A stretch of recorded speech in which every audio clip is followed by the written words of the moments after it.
शेर अफजल मरवत पीटीआई के सीनियर नायब सदर और तर्जुमान नहीं हैं। पीटीआई के तर्जुमान ने दो टोक बता दिया। एक निजी चैनल के प्रोग्राम में गुफ्तगू करते हुए पाकिस्तान तहरीक इंसाफ के तर्जुमान रऊफ हसन का कहना था, मैं ये बात क्लियर करना चाहता हूँ कि शेर अफजल मरवत हमारी पार्टी के तर्जुमान नहीं हैं और ना ही पाकिस्तान तहरीक इंसाफ के सीनियर नायब सदर हैं। अभी जो इलेक्शन हुए हैं उसमें शेर अफजल मरवत नहीं थे।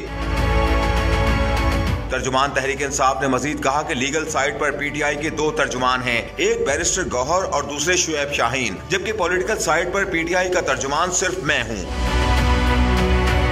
रऊफ हसन का मजीद कहना था कि बैरिस्टर गौहर की आज इमरान खान से मुलाकात हुई है और खान साहब ने कहा है कि जो शेर अफजल मरवत ने कहा है मैंने ऐसी कोई बात नहीं की और आइंदा से इमरान खान की हर स्टेटमेंट सिर्फ बैरिस्टर गौहर साहब के जरिए आएगी या पीटीआई ऑफिशियल के अकाउंट से जारी की जाएगी।